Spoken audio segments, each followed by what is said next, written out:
नमस्ते, आप देख रहे हैं आज की ताजा खबर। मैं हूं आपके साथ जसप्रीत कौर। कोरोना केसेस तेजी से कम हुए हैं, लेकिन ये याद रखिए कि खतरा अभी भी है, कोरोना अभी भी है।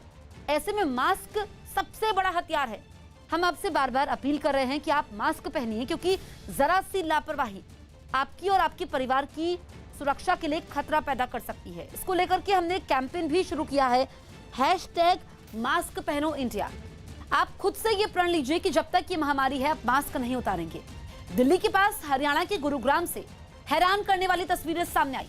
वहां की एक सोसाइटी में कई घंटों से बिजली गुल हो जाने की वजह से लोग इतने ज्यादा परेशान हो गए कि उन्होंने गर्मी से राहत पाने के लिए अपनी गाड़ियों में रात बिताई।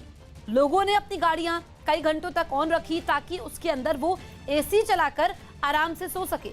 बताया गया कि सोसाइटी में 700 परिवार रहते हैं जो लंबे वक्त से वहां बिजली की समस्या से जूझ रहे हैं और बिल्डर से लेकर बिजली विभाग तक शिकायत करने के बावजूद उनकी ये परेशानी दूर नहीं हो पाई। वहां से जो तस्वीरें सामने आई उनमें कई लोग अपनी गाड़ियों में बैठे दिखाई दिए। अमित सिंह हमारे सहयोगी फोन लाइन पर मौजूद हैं। अमित, लोगों को गाड़ियों में रात बितानी पड़ी बिजली गुल होने की वजह से।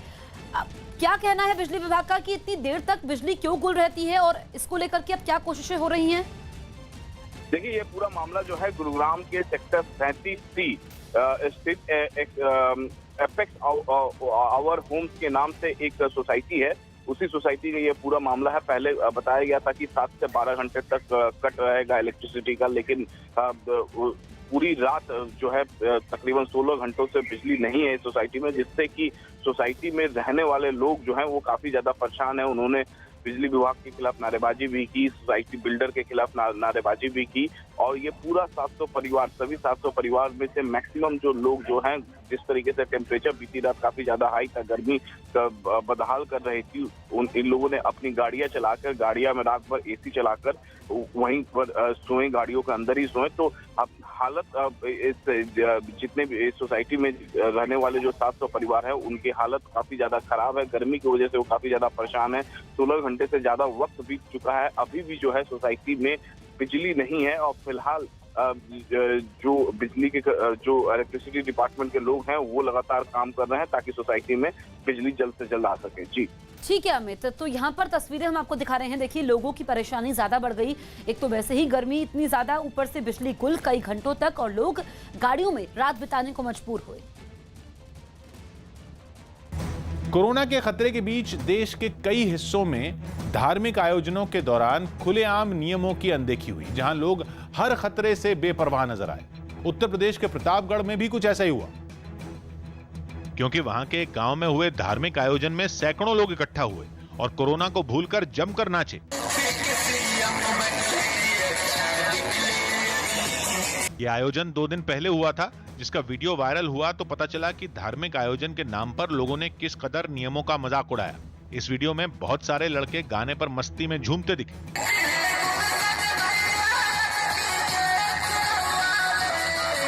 इन लड़कों को देखकर एक बार भी नहीं लगा कि उन्हें अपनी या अपनों की कोई फिक्र होगी, क्योंकि गाने पर थिरकते इन लड़कों के बीच 2 गज की दूरी तो दूर की बात, चेहरे पर मास्क तक नहीं था। मानो वो ये जताना चाह रहे हों कि वो मस्ती करना नहीं छोड़ेंगे, भले ही उन्हें कोरोना हो जाए। ग्रीस में श्रम कानून में हो रहे बदलाव के खिलाफ वहां के कई कर्मचारी संगठनों ने जोरदार प्रदर्शन किया। वहां किसी कर्मचारी या मजदूर से हफ्ते में 40 घंटे काम लिया जा सकता है, लेकिन इसमें बदलाव कर वहां की सरकार कंपनियों को अपनी सुविधा के हिसाब से रोजाना काम के घंटे तय करने की छूट देना चाहती है। और इसी का विरोध करते हुए ग्रीस के कई शहरों में प्रदर्शन हुए। राजधानी एथेंस से सामने आई तस्वीरों में कर्मचारी संगठनों से जुड़े लोग सड़कों पर दिखाई दिए। उन्होंने कई जगहों पर जुलूस निकाले, सड़कों को जैम किया और सरकार के खिलाफ नारे लगाए। प्रदर्शनकारियों के हाथों में कई बैनर और पोस्टर भी नजर आए। वहीं युवाओं और महिलाओं के साथ हजारों की तादाद में बुजुर्ग भी इन रैलियों में शामिल हुए। देश के कई दूसरे इलाकों में भी इसी तरह की तस्वीरें देखने को मिली। बिहार के हाजीपुर में एक बैंक लूट की घटना हुई। 5 नकाबपोश बदमाश हथियारों की नोक पर बैंक से 1 करोड़ 19 लाख रुपए लूट कर फरार हो गए। बैंक में लगे सीसीटीवी कैमरे में पूरी घटना की तस्वीरें कैद हो गई, जिनमें साफ दिखा कि बैंक में घुसे बदमाशों ने पिस्तौल की नोक पर कर्मचारियों को डराना और धमकाना शुरू कर दिया। कर्मचारियों के सरेंडर करते ही बदमाशों ने फिल्मी अंदाज में लूटपाट शुरू कर दी। बैंक के कैशियर की सीट पर जितना कैश था पहले उसे बैग में रखा और फिर लॉकर में रखा कैश भी साफ कर दिया। तस्वीरें देखकर लगा कि बैंक लूटने वालों की उम्र तकरीबन 18 से 20 साल ही रही होगी। बैंक के बाहर लगे सीसीटीवी में भी उनके अंदर घुसने की तस्वीरें कैद हुई। 5 बदमाश एक एक कर बैंक में घुसते दिखे, लेकिन बदमाश इतने शातिर थे कि वो अपनी गाड़ी को सीसीटीवी से बचाने में कामयाब हो गए। पुलिस को यह तक पता नहीं चला कि बदमाश पैदल आए थे, कार से आए थे या मोटरसाइकिल से आए थे। लूट की रकम काफी बड़ी है, इसलिए पुलिस के बड़े अधिकारियों ने फौरन मौके पर पहुंचकर जांच शुरू कर दी। हम लोगों ने देखा है कि 7 लोग घुसे हैं। हालांकि अब तक पुलिस को बदमाशों का कोई पता नहीं चल पाया है। बिहार के बांका से बड़ी खबर। बिहार के बांका के मदरसे में हुई धमाके की जांच कर रही जिला प्रशासन की ओर से एक प्रेस कॉन्फ्रेंस की गई और कहा गया कि जांच में ये पता चला है कि देसी बम फटने से मदरसे में ब्लास्ट हुआ और मौलाना की मौत ब्लास्ट के बाद फैले धुएं से, दम घुटने से और मकान के नीचे दबने से हुई।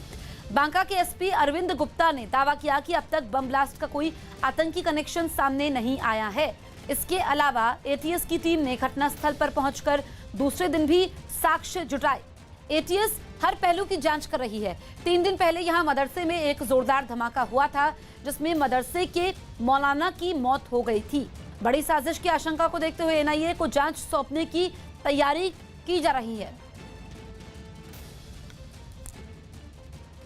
उस घटना में बांग्लादेशी आतंकवादी संगठन का हाथ था, तो ऐसे कुछ लिंक आप लोग नहीं। इस ब्लास्ट का जो प्रकृति है इसकी वो उससे मिलती जुलती नहीं, ये तो हम तो बता रहे हैं कि हमारे उसी गांव में जो ब्लास्ट हुआ था उससे भी प्रकृति इसकी मिलती जुलती है। जैसे जला हुआ सुतली, कंटेनर का पार्ट, कील, ऐसी कुछ चीज़ें हम लोगों को वहाँ से मिली हैं जिससे इसकी पुष्टि होती है। कई तरह की बातें हम लोग देख रहे हैं कि चल रहा है कि आईईडी हो सकता है या है। अभी तक इस तरह का कोई भी साक्ष्य हमारे पास नहीं है उस घटनास्थल पर जिसको हम आईईडी कहें, क्योंकि आईईडी में बहुत सारी चीज़ें होती हैं। आप लोग बहुत विस्तार से कई लोग लिख रहे हैं, चल रहा है। आईईडी में पूरा उसका सर्किट होता है, उसका रिमोट होता है, उसकी बैटरी होती है, उसका तार होता है, बहुत सारी चीज़ें होती हैं जो कहीं से इन सब चीज़ों को हम लोग कहीं से कुछ नहीं मिला। इसलिए हम लोग बिल्कुल अभी इसको रूल आउट कर रहे हैं कि इस तरह का कोई आईईडी का एविडेंस हमारे पास नहीं है जिससे कि हम लोग कहें कि कोई ऐसी घटना है। बांका के मदरसे में हुए धमाके पर अब सियासत भी तेज हो गई है। बिहार के बांका के मदरसे में हुए धमाके पर बीजेपी विधायक हरिभूषण ठाकुर ने एक बयान दिया जिस पर एनडीए में ही घमासान छिड़ गया। एक दिन पहले हरिभूषण ठाकुर ने मदरसे में हुए धमाके पर विवादास्पद बयान दिया था। मस्जिद में जो विस्फोट हुआ है इसकी उच्च स्तरीय जांच हो। साथ ही यह अब स्पष्ट हो गया है कि मदरसा में केवल धार्मिक और आतंकवाद की शिक्षा दी जाती है। मदरसा में विस्फोट यह साबित करता है कि वहाँ आतंकवादी गतिविधियां चल रही है, वहाँ आतंकवाद का पाठ नौनिहालों को पढ़ाया जाता है। बीजेपी विधायक हरिभूषण ठाकुर के इस बयान पर एनडीए में शामिल जितिन राम मांझी ने आपत्ति जताई। उन्होंने एक ट्वीट कर इस तरह के बयान को देश की एकता के लिए खतरा बताया। जितिन राम मांझी ने लिखा कि गरीब दलित जब आगे बढ़े तो नक्सली, गरीब मुसलमान जब मदरसे में पढ़े तो आतंकी। भाई साहब, ऐसी मानसिकता से बाहर निकलिए। ये राष्ट्र की एकता और अखंडता के लिए ठीक नहीं। हम बांका बम विस्फोट की घटना की उच्च स्तरीय जांच की मांग करते हैं। जितिन राम मांझी के ट्वीट के बाद पार्टी की तरफ से भी इस मुद्दे पर बयान दिया गया। बांका मदरसे का कोई आतंकी कनेक्शन नहीं था।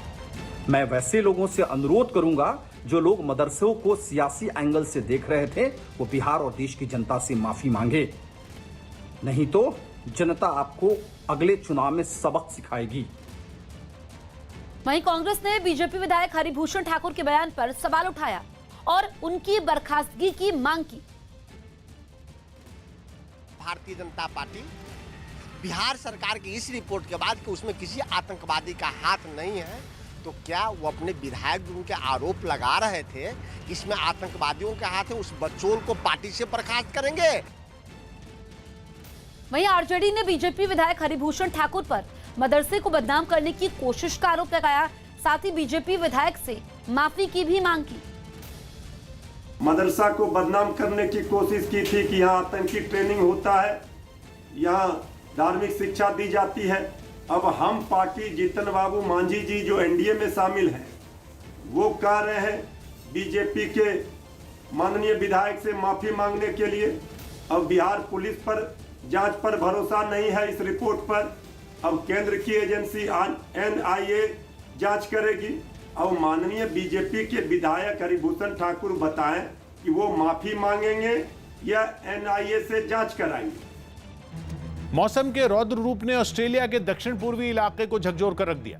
वहां कहीं बर्फबारी ने बेहाल किया तो कहीं तेज हवाओं और भारी बारिश ने लोगों का जीना दुश्वार कर दिया। और ऑस्ट्रेलिया के दूसरे सबसे ज्यादा आबादी वाले राज्य विक्टोरिया में 13 साल का रिकॉर्ड टूट गया।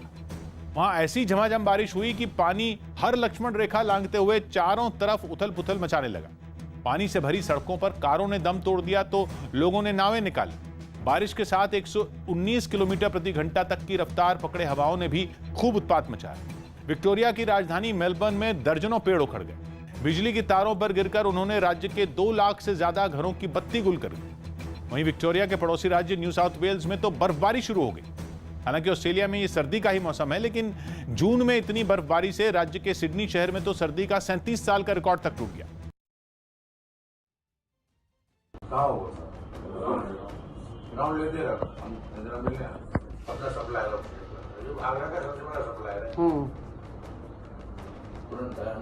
क्या हो गया? अरे नहीं बॉस, शटल की रात है, कोई कांड हो गया ऑक्सीजन का, मन तो लगा नहीं जैसे तैसे काम अपना कर। मध्य प्रदेश के जबलपुर में एक कार ने मोटरसाइकिल से जा रहे 2 लोगों को टक्कर मार दी। इस हादसे में मोटरसाइकिल पर बैठी महिला घायल हो गई, जिसके बाद गुस्साए लोगों ने वहां जमकर हंगामा किया। उन्होंने पहले तो उस कार के ड्राइवर की बुरी तरह से पिटाई की, फिर डंडे से वार कर उसकी कार के शीशे चकनाचूर कर दिए। वहीं जब पुलिस इस हंगामे को शांत करवाने पहुंची तो भड़के लोगों ने पुलिस को भी खूब खरी खरी सुनाई। हालांकि बाद में पुलिस ने किसी तरह उन लोगों को शांत करवाया। बताया गया कि मामला थाने भी पहुंचा, लेकिन बाद में दोनों पक्षों के बीच समझौता भी हो गया। यूपी सरकार कोरोना वैक्सीन के ग्लोबल टेंडर को रद्द करेगी। यूपी सरकार ने कोरोना वैक्सीन के ग्लोबल टेंडर को रद्द करने का फैसला लिया। पिछले दिनों पीएम मोदी ने केंद्र सरकार की तरफ से राज्यों को मुफ्त वैक्सीन देने का ऐलान किया था। इसी को देखते हुए अब योगी सरकार विदेशी कंपनियों से वैक्सीन नहीं खरीदेगी। पंजाबी गायक नोबी सिंह ने चंडीगढ़ के कोरोना केयर सेंटर में कोरोना मरीजों का हौसला बढ़ाया। इसके लिए वो पीपीई किट पहनकर इस सेंटर में पहुंचे, जहां उन्होंने डांस किया और गाना गाया।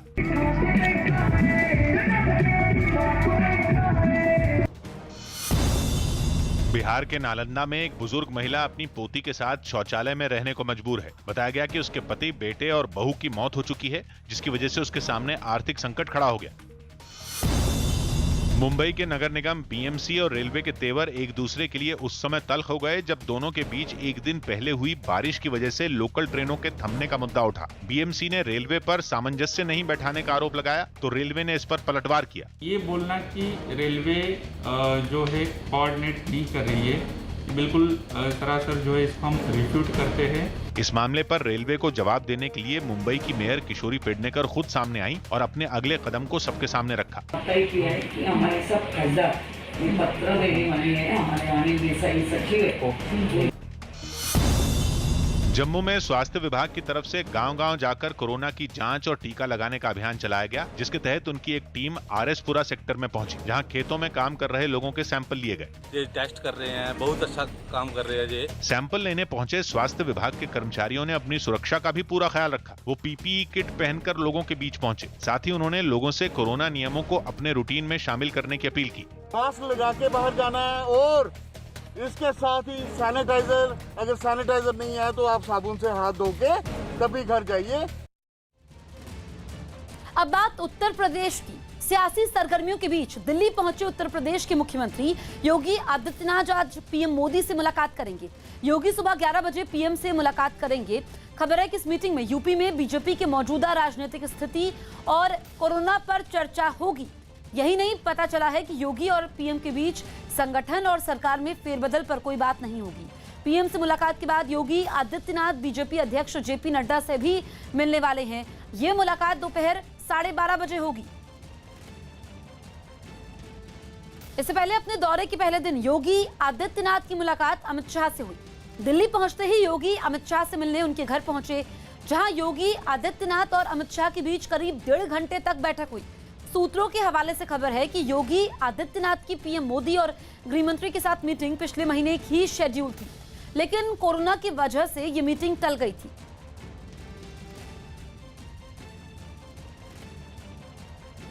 इस बीच बीजेपी की सहयोगी अपना दल की नेता अनुप्रिया पटेल ने भी अमित शाह से मुलाकात की। अनुप्रिया की मुलाकात योगी आदित्यनाथ की मुलाकात के ठीक बाद हुई। देर शाम निषाद पार्टी के अध्यक्ष डॉक्टर संजय निषाद और संत कबीरनगर सीट के बीजेपी के चिन्ह पर चुनाव लड़कर सांसद बने संजय निषाद के बेटे प्रवीण निषाद गृह मंत्री अमित शाह से भी मिले। आज भी इनकी गृह मंत्री से मुलाकात संभव है। साफ है कि यूपी में विधानसभा चुनाव से पहले सियासी पारा चढ़ता जा रहा है। उत्तर प्रदेश के बस्ती से डरा देने वाली एक तस्वीर सामने आई, जहां क्रिकेट खेलने पर हुए विवाद में एक पक्ष ने दूसरे पक्ष पर हमला कर दिया। जिन लोगों पर यह हमला हुआ वो मामूली कहासुनी के बाद अपनी कार में बैठकर वहां से जाने लगे। तभी एक पक्ष के लोगों ने उनकी गाड़ी को बीच रास्ते में घेर लिया और उन पर डंडों से हमला कर दिया। ये सब इतनी जल्दी हुआ कि दूसरे गुट के लोगों को संभलने का मौका तक नहीं मिला। हंगामा बढ़ा तो गाड़ी में बैठे लोग भी तैश में आ गए, लेकिन वहां मौजूद भीड़ और उसके गुस्से को देख उनकी हिम्मत बाहर निकलने की नहीं हुई। इस घटना की जानकारी मिलते ही पुलिस ने भी एक्शन लेने में देर नहीं की। कुल 11 अभियुक्तों को गिरफ्तार कर उनकी न्यायिक रिमांड ली गई है।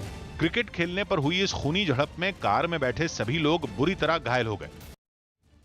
पेट्रोल और डीजल के बड़े दामों को लेकर कांग्रेस ने केंद्र सरकार के खिलाफ मोर्चा खोल दिया है। कांग्रेस ने अपना विरोध जताने के लिए आज देश भर में पेट्रोल पंपों पर प्रदर्शन करने का ऐलान किया है। इसके लिए पार्टी की ओर से एक सर्कुलर जारी कर कांग्रेस के सभी बड़े और जिले स्तर के नेताओं को विरोध प्रदर्शन में शामिल होने को कहा गया है। साथ ही पार्टी ने अपने कार्यकर्ताओं को कोरोना नियमों को ध्यान में रखकर प्रदर्शन करने की नसीहत दी है।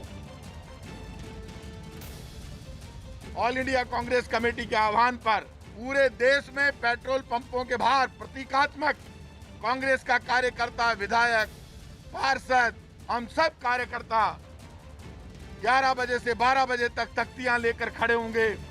पूरे देश में संदेश जाना चाहिए, जो कहा उसका उल्टा किया।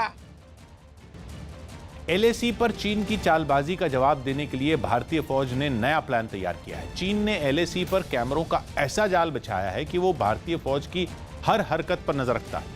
न्यूज़ 18 के अमित पांडे की खबर है कि चीन की इस चाल का जवाब देने के लिए भारत ने मल्टी स्पेक्ट्रल 3D कैमोफ्लैश तकनीक के इस्तेमाल की तैयारी शुरू कर दी। इस तकनीक के जरिए भारत चीन के कैमरों को चकमा दे पाएगा, क्योंकि 3D कैमोफ्लैश लगाए जाने के बाद किसी भी कैमरे का लेंस उसके पार नहीं देख पाएगा। शुरुआत में इस तकनीक से एलएसी पर बनी भारतीय फौज की चौकियों और सेना के दूसरे अहम ठिकानों को महफूज किया जाएगा। हालांकि अगले 3 साल में इस तकनीक से पूरे एलएसी को सुरक्षित किए जाने की योजना है। इस योजना की जरूरत इसलिए पड़ी क्योंकि चीन ने एलएसी पर लॉन्ग रेंज सर्वेलेंस कैमरों का जाल बिछा दिया है। इसके अलावा हर 10 से 50 किलोमीटर की दूरी पर लॉन्ग रेंज कैमरे वाले ड्रोन की तैनाती की और इन कैमरों से मिलने वाली तस्वीरों को खास तरह के सॉफ्टवेयर से जोड़ा हुआ है, जो आर्टिफिशियल इंटेलिजेंस की तकनीक से काम करता है। भारतीय खेमे में होने वाली छोटी से छोटी हलचल की जानकारी भी डेटा माइनिंग सॉफ्टवेयर में जुड़ जाती है। चीन की इसी साजिश के जवाब में भारत ने मल्टी स्पेक्ट्रल 3D कैमोफ्लैश तकनीक की मदद लेने का फैसला लिया। बिहार के बेगूसराय से हैरान करने वाला वीडियो सामने आया। वहां मामूली विवाद के बाद 2 पक्ष बीच सड़क पर ही आपस में भिड़ गए। इस मारपीट में कई लोगों को गंभीर चोटें आईं, जिन्हें बाद में अस्पताल में भर्ती करवाना पड़ा, क्योंकि दोनों पक्ष के लोगों ने एक दूसरे पर जमकर लात और मुक्के बरसाए। कई लोगों को जमीन पर पटक पटक कर मारा। हाल ये था कि एक जगह लड़ाई खत्म होती तो दूसरी जगह शुरू हो जाती। कोई किसी से हार मानने को तैयार नहीं दिखा। हालांकि वहां मौजूद कुछ बुजुर्गों ने इस मारपीट को खत्म करवाने की कई बार कोशिश की, लेकिन एक दूसरे के खून के प्यासे लोगों ने उनकी बातों को अनसुना कर दिया। ये लड़ाई काफी देर तक चली, जिसमें कई लोग घायल हो गए। खबर है कि आसपास के कुछ दुकानदारों ने बाद में पुलिस से इसकी शिकायत की, जिसके बाद पुलिस ने इस मामले की जांच शुरू कर दी। इजराइल की राजधानी यरूशलेम से डरा देने वाली तस्वीरें सामने आई। वहां के जंगलों में भीषण आग लगने के बाद आसपास के रिहायशी इलाकों को खाली करवाया गया।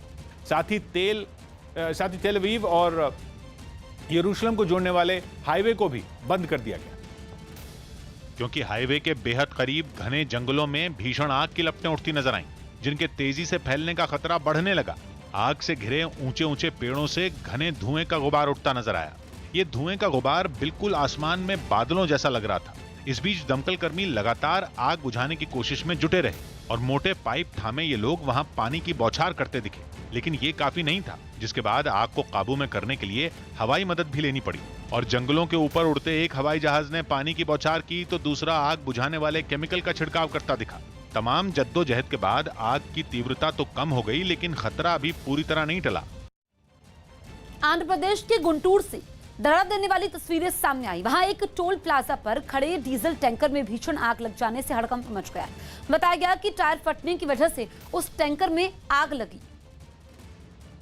जिसकी वजह से टोल प्लाजा पर अफरा तफरी मच गई। देखते ही देखते उस टैंकर के साथ ही 2 बूथ भी आग की लपटों में घिर गए। इसके बाद तो आग इतनी भयंकर हो गई कि वहां मौजूद लोग डरकर भागने लगे। वहीं टोल कर्मचारियों ने वहां खड़े दूसरे ट्रकों को तुरंत पीछे हटने का इशारा किया।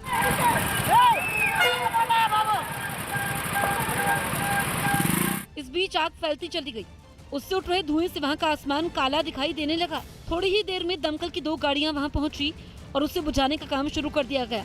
इसके साथ ही क्रेन के जरिए उस टैंकर को टोल प्लाजा से बाहर निकाल दिया गया, ताकि उसमें लगी आग और न फैल सके। कई घंटों की मेहनत के बाद आग बुझा ली गई। गनीमत ये रही कि डीजल टैंकर खाली था, जिससे एक बड़ा हादसा टल गया। राजस्थान के अजमेर से चौंकाने वाली कुछ तस्वीरें सामने आई। वहां एक इलाके में लोगों ने अपने अपने पानी के ड्रम पर ताला जड़ दिया। ऐसा उन्होंने इसलिए किया ताकि वो पानी की किल्लत के बीच उसे चोरी होने से बचा पाएं। उन्होंने बताया कि वो लंबे वक्त से इस परेशानी का सामना कर रहे हैं, क्योंकि वहां पानी की सप्लाई रोजाना नहीं होती और इसी वजह से वहां पानी का टैंकर पहुंचने पर सभी परिवार उस पर टूट पड़ते हैं, जिसे जितना लीटर पानी मिलता है उसी से उन्हें इस भीषण गर्मी में अपना गुजारा करना होता है। इन हालात में उन लोगों के लिए पानी के ड्रम पर ताला लगाना मजबूरी बन गया। ताला लगाते ताकि पानी चोरी नहीं हो जाए, गंदा कर देते पानी। जब इस समस्या के बारे में जलदाय विभाग के एक अधिकारी को पता चला तो उन्होंने भरोसा दिया कि वो उसे दूर करने पर काम करेंगे। हम दिखवा लेते हैं, तो हम प्रयास कर रहे हैं कि वो 48 घंटे में ही सुनिश्चित की जाए। पानी की मांग इतनी है कि लोगों को टैंकर से कुछ भरे हुए तो कुछ खाली डिब्बों और बाल्टियों के साथ घर लौटना पड़ता है। अमेरिका की टेक्सास में वैक्सीन लेने से मना करने वाली कुछ नर्सों की नौकरी पर बनाई है। यहाँ के एक अस्पताल ने फरमान जारी किया है कि जो नर्सें वैक्सीन नहीं लगवाएंगी उनको सस्पेंड कर दिया जाएगा। और इन नर्सों उनके समर्थकों ने अस्पताल के बाहर इकट्ठा होकर प्रदर्शन किया। वैक्सीन लगाने को जरूरी बनाए जाने के इस फैसले का विरोध किया। इस बीच उनके हाथों में पोस्टर और बैनर नजर आए, जिनके जरिए इन्होंने अस्पताल प्रशासन से उनकी वैक्सीन न लगवाने के फैसले का सम्मान करने की अपील की और नौकरी न छीने जाने की गुजारिश की। ब्राजील के रियो डी जेनेरो में अफ्रीकी मूल की एक गर्भवती महिला की मौत पर हंगामा हो गया। एक शूटआउट में अपराधियों के साथ बेवजह मारी गई इस महिला को दफनाने के लिए अफ्रीकी मूल के सैकड़ों लोग इकट्ठा हुए, जिन्होंने पुलिस की गोली का शिकार हुई महिला की शव यात्रा में हिस्सा लिया। भारी तादाद में उमड़ी भीड़ ने परिवार के साथ उसके ताबूत को कब्रिस्तान तक पहुंचाया, जहां ईसाई रीति रिवाज से उसे दफन करने के बाद महिला के घर वाले बेहद भावुक हो गए। इसके बाद सैकड़ों की तादाद में सड़क पर उतरे लोग ताली बजाते हुए नारेबाजी करते नजर आए। 24 साल की गर्भवती महिला की मौत से गुस्साए लोगों ने पुलिस पर अफ्रीकी मूल के लोगों के साथ अत्याचार करने का आरोप लगाया। सुबह से लेकर रात तक जारी प्रदर्शन में इन लोगों ने इंसाफ की गुहार लगाई। यूपी के टावर से डराने वाला वीडियो सामने आया, जिसमें पुलिस चौकी में एक सांप की घुसने से दहशत फैल गई। सांप को देखकर वहां मौजूद जवानों के होश उड़ गए, लिहाजा फौरन सांप को पकड़ने के लिए वन विभाग की मदद ली गई। हालांकि सांप को पकड़ने में वन विभाग की टीम को कड़ी मशक्कत करनी पड़ी, लेकिन आखिरकार उसे पकड़ लिया गया। करीब 6 फीट लंबा ये सांप एक बैरक में बक्से के पीछे छिपा था, जिसे पकड़ने के बाद एक बोरे में बंद किया गया और बाद में उसे जंगल में छोड़ दिया गया। बिहार में कोरोना से मरने वाले लोगों के आंकड़ों में उछाल पर सियासी घमासान छिड़ गया। न्यूज़ 18 के चंद्रमोहन कुमार की रिपोर्ट है कि बिहार में कोरोना से मौत का आंकड़ा 9,000 के पार पहुंच गया है, जबकि इससे पहले सरकार की ओर से कहा जा रहा था कि कोरोना से करीब 5,500 मौतें हुई हैं। लेकिन अब इस आंकड़े में करीब 4,000 मौतें और जुड़ गई, क्योंकि बिहार सरकार के स्वास्थ्य विभाग की ओर से बिहार में कोरोना से हुई मौतों की जांच के लिए एक कमेटी बनाई गई थी, जिसने इस बात की जांच की कि home isolation, Covid care centre और निजी अस्पतालों में भर्ती कितने लोगों की मौत हुई। जांच होने के बाद कोरोना से मरने वाले लोगों की संख्या 72% बढ़ गई, जिसका असर देश में कोरोना से होने वाली मौत के आंकड़ों पर भी पड़ा। इस बीच विपक्ष ने इस विवाद पर बिहार सरकार को घेर लिया। आज सरकार खुद एक्सपोज हुई है, इसकी न्यायिक जांच होनी चाहिए। मौत का आंकड़ा और ज्यादा है। बड़ी खबर पंजाब से, वहां कांग्रेस में कलह सुलझाने के लिए बनाई गई कमेटी ने आलाकमान को अपनी रिपोर्ट सौंप दी है और विवाद को जल्द सुलझाने के लिए सुझाव दिए गए हैं। लेकिन अभी भी पार्टी में घमासान थमा नहीं है। अब पार्टी के विधायक परगट सिंह ने अपनी ही सरकार पर सवाल उठाए हैं। उन्होंने कैप्टन अमरिंदर सिंह के दिल्ली में कमेटी के सामने कुछ विधायकों और मंत्रियों के खिलाफ डोजियर देने पर सवाल उठाया और पूछा कि ये भ्रष्ट लोग कौन हैं। साथ ही उन्होंने ये भी कहा कि अगर मुख्यमंत्री के पास इन मंत्रियों और विधायकों के भ्रष्टाचार के सबूत हैं तो वो कार्रवाई क्यों नहीं करते। इतना ही नहीं, उन्होंने कहा कि मंत्रियों को डराने के लिए उनके पीए पर मामले दर्ज किए जा रहे हैं, जबकि कई मामलों में गिरे मुख्यमंत्री के ओएसडी के खिलाफ कोई कार्रवाई नहीं हो रही है। कैप्टन अमरिंदर सिंह ने परगट सिंह के इन आरोपों का खंडन किया और कहा कि उनकी सरकार विश्वास और पारदर्शिता की सरकार है। पंजाब कांग्रेस में जारी घमासान के बीच पोस्टर वॉर भी शुरू हो गई। पंजाब कांग्रेस में आपसी कलह की खबरों के बीच पोस्टर वॉर भी छिड़ गई। सिद्धू के समर्थकों ने पटियाला में कैप्टन अमरिंदर सिंह के घर के सामने उनके समर्थन में पोस्टर लगा दिए। हालांकि उन्होंने इसे राजनीति से जोड़कर देखने से इनकार किया। ਜਿਹੜੇ पोस्टर्स ने साडी ऑर्गेनाइजेशन ਵੱਲੋਂ ਲਾਏ ਗਏ ਨੇ वो नॉन पॉलिटिकल पोस्टर्स ने। तो वहीं पठानकोट में कैप्टन अमरिंदर सिंह के समर्थन में पोस्टर लगा दिए गए, जिन पर लिखा था कैप्टन एक ही होता है, जिसके बाद विपक्ष को कांग्रेस पर निशाना साधने का मौका मिल गया। क्योंकि सबको मालूम है कि अब कांग्रेस की बड़ी डूब रही। महाराष्ट्र के उद्धव कैबिनेट ने समय पर कर्ज लौटाने वाले किसानों को बड़ी सौगात दी। अब उन्हें 3 लाख रुपए तक का कर्ज बिना ब्याज के दिया जाएगा। मध्य प्रदेश के इंदौर में स्वास्थ्य विभाग पर लापरवाही का आरोप लगा। दावा है कि एक परिवार के कोरोना पॉजिटिव आने पर स्वास्थ्य विभाग की तरफ से 2 महीने की देरी से उन्हें फोन किया गया, जबकि इस परिवार के 3 सदस्यों की तभी मौत हो गई थी। अब इस मामले में स्वास्थ्य विभाग की दलील है कि उसे इसी हफ्ते एक लैब से इन लोगों के कोरोना पॉजिटिव आने की जानकारी दी गई थी। कहीं ना कहीं फर्जीवाड़ा चल रहा है कि उनकी जिनकी मौत हो गई उनकी रिपोर्ट आपके पास कल आ रही है, तो आप पेपर में क्या छापते हो। दिल्ली में जवाहरलाल नेहरू यूनिवर्सिटी की लाइब्रेरी में कुछ छात्रों पर तोड़फोड़ करने का आरोप लगा। कोरोना संकट में अभी लाइब्रेरी बंद है, लेकिन कुछ छात्र वहां बैठकर पढ़ाई करना चाहते थे। इसी मुद्दे पर ये छात्र यूनिवर्सिटी के सुरक्षाकर्मी से उलझ गए। अब इसी तोड़फोड़ पर पुलिस ने केस दर्ज कर लिया। दिल्ली की तिहाड़ जेल में बंद कैदी राशिद जफर ने पिटाई का आरोप लगाया। इल्जाम है कि उसे जबरदस्ती जय श्री राम बोलने को कहा गया। इन आरोपों पर राशिद के वकील ने अदालत में भी अर्जी दाखिल की। हालांकि जेल के अधिकारी ने इन आरोपों को गलत बताया और साफ किया कि उसने खुद अपने आप को चोट पहुंचाई। राशिद जफर को 2018 में कई बड़े नेताओं पर हमले की साजिश रचने के आरोप में गिरफ्तार किया गया था। यही नहीं, उस पर ISIS से भी रिश्ते रखने का आरोप है। इसलिए हमारा कि आतंकवादी केस में हो और जय श्री राम के नाम से नारे लगवाए जा रहे हैं।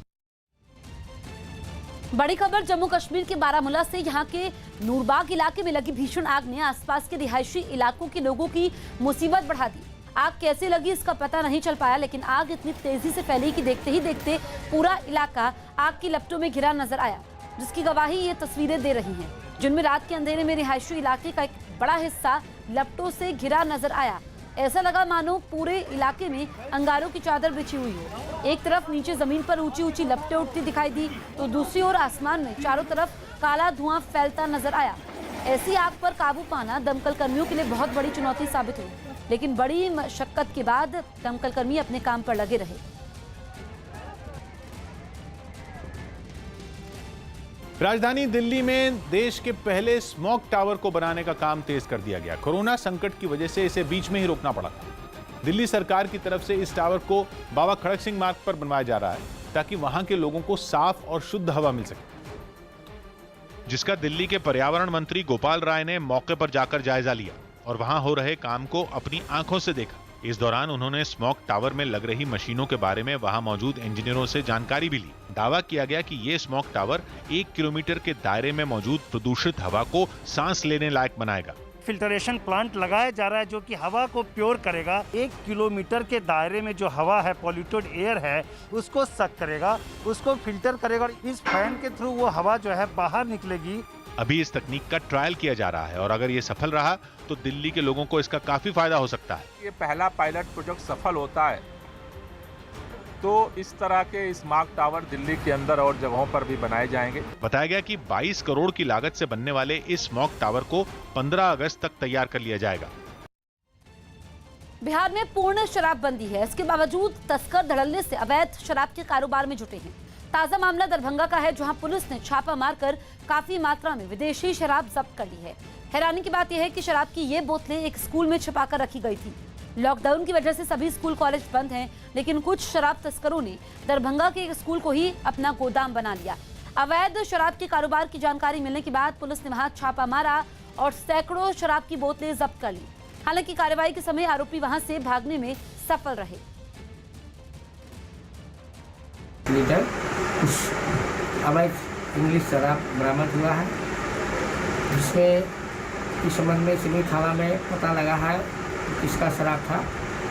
पता लगने पर जो है कि इसके विरुद्ध में नामजद प्राथमिकी दर्ज कराई गई है और अन्य बिंदुओं पर भी छानबीन की कार्रवाई की जा रही है। उत्तर प्रदेश के भदोही से चौंकाने वाला एक वीडियो सामने आया है। वहां एक नकली सिपाही को पकड़कर लोगों ने उसकी जमकर पिटाई कर दी। आरोप है कि वो पुलिस की वर्दी का रौब दिखाकर इलाके के कारोबारियों से पैसे वसूल रहा था।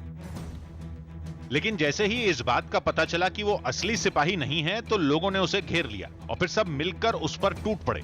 किसी ने मुक्के बरसाए तो किसी ने उस पर थप्पड़ों की बारिश कर दी। लोगों के गुस्से को देखते हुए वो चुपचाप उनकी मार खाता रहा। इसके बाद उसे उसकी मोटरसाइकिल से भी उतार दिया गया। इस बीच वहां मौजूद कुछ लोगों ने मारपीट के बजाय उसे पुलिस के हवाले करने की सलाह दी। बाद में पुलिस ने उस नकली सिपाही को हिरासत में ले लिया। हिमाचल प्रदेश के जल शक्ति मंत्री महेंद्र सिंह ठाकुर का एक वीडियो सोशल मीडिया पर वायरल है। इस वीडियो में वो अधिकारियों को निलंबित करने की चेतावनी देते नजर आए। संसदीय क्षेत्र मंडी के दौरे पर पहुंचे महेंद्र सिंह ठाकुर ने लोक निर्माण विभाग के अधिकारियों के साथ एक बैठक की। इस बीच मंत्री जी अपना आपा खो बैठे और भरी सभा में ही उन्होंने अधिकारियों को निलंबित करने की चेतावनी दे दी।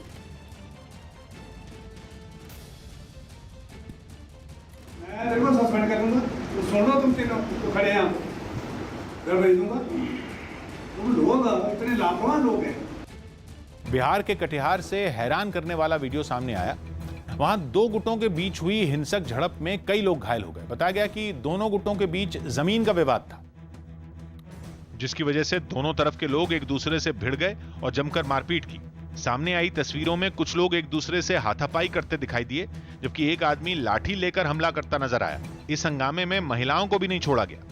मारने दिए, जान से मारने दिए। हमलावरों ने महिलाओं की भी लाठियों से पिटाई की। वहां कुछ महिलाएं भी एक दूसरे से उलझी दिखी। इस दौरान कुछ लोगों ने बीच बचाव की भी कोशिश की, लेकिन वो नाकाम रहे। इस झड़प में दोनों तरफ के कई लोग घायल हो गए। बाद में गंभीर रूप से घायल 5 लोगों को अस्पताल में भर्ती कराया गया। हरियाणा के हिसार से रोंगटे खड़े कर देने वाली एक खबर सामने आई है। आरोप है कि वहां अपने ससुराल वालों से तंग आकर एक महिला ने अपनी 4.5 साल की बेटी के साथ जहर खाकर आत्महत्या कर ली।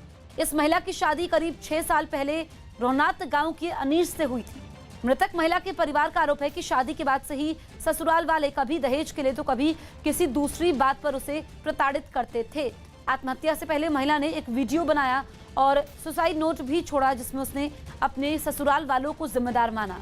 पुलिस ने आरोपियों के खिलाफ मामला दर्ज कर जांच शुरू कर दी है।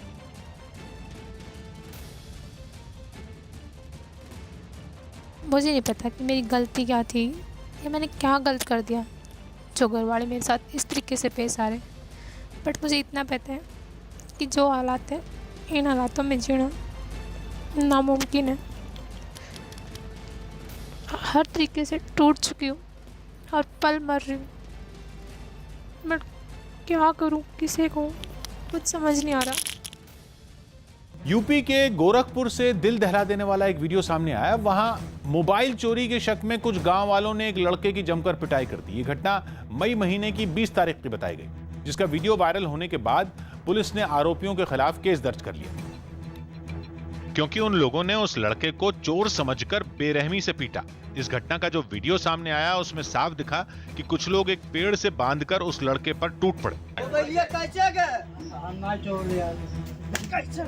ऐसा लगा जैसे कि वो लोग उसकी जान लेकर ही दम लेंगे। उन लोगों ने उस पर इतने डंडे बरसाए कि वो अधमरा सा हो गया। इस दौरान वहां कुछ ऐसे भी लोग थे जो इस मामले को रोकने के बजाय पिटाई कर रहे लोगों को उकसा रहे थे।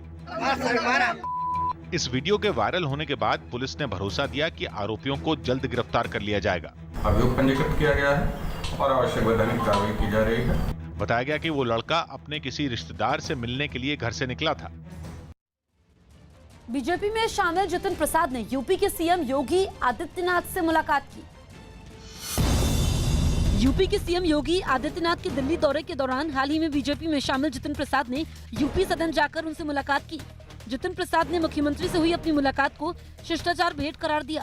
आज मेरा जो भारतीय जनता पार्टी ज्वाइनिंग के बाद मुख्यमंत्री जी से मेरी भेंट हुई, शिष्टाचार भेंट थी।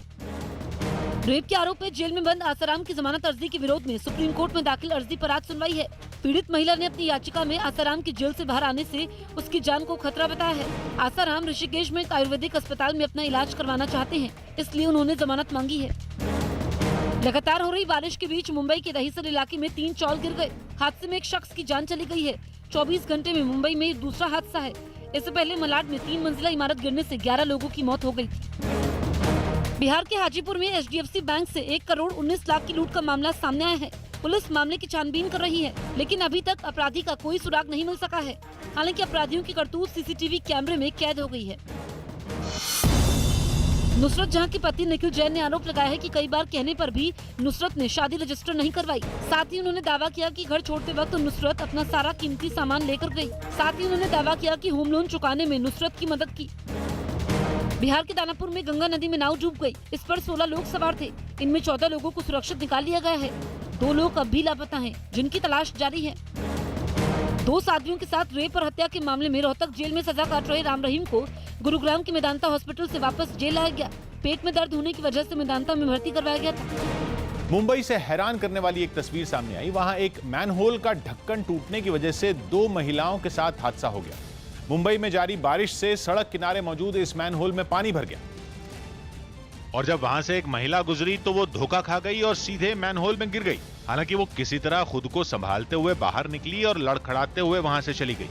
मैनहोल में गिरने की वजह से शायद उसके पैरों में चोट लगी थी। उसके जाने के थोड़ी ही देर बाद एक दूसरी महिला भी इस खुले मैनहोल की चपेट में आ गई और वो भी धड़ाम से उसके अंदर गिर गई। इसके बाद उसने वहां से बाहर निकलने के लिए काफी दम लगाया और आखिरकार वो किसी तरह इस मुसीबत से निकलने में कामयाब रही। इससे पहले यहां से गुजरे 2 लोग इस खुले मैनहोल में गिरने से बाल बाल बचे। मध्य प्रदेश के सागर से एक दिल दहला देने वाला वीडियो सामने आया, जिसमें नदी में अचानक पानी बढ़ने से वहां बन रहे पुल के ऊपर एक मजदूर फंस गया, जिसके बाद उसे एक रस्सी की मदद से बाहर निकाला गया। रस्सी को 2 पिलर के बीच बांधने के बाद एक शख्स एक सिरे पर खड़ा रहा, जबकि लाल शर्ट पहना मजदूर जो पुल के ऊपर फंसा हुआ था वो धीरे धीरे रस्सी के सहारे दूसरी तरफ बढ़ने लगा और इस तरह लोगों की सूझबूझ से उसे सुरक्षित बचा लिया गया।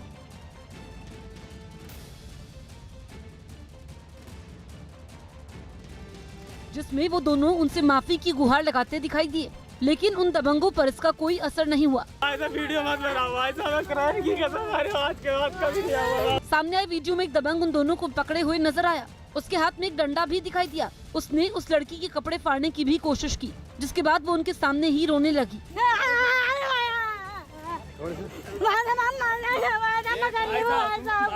लेकिन इसके बावजूद उन लोगों का दिल नहीं पसीजा। वो लगातार उन्हें धमकियां देते रहे। वीडियो तो बन गई तेरी, सही करके और ये वायरल भी होगी, फेसबुक पे चलेगी। आरोप है कि दबंगों ने उनके साथ बदतमीजी करते हुए मारपीट भी की। बाद में इस घटना का वीडियो सामने आते ही पुलिस इसकी जांच में जुट गई।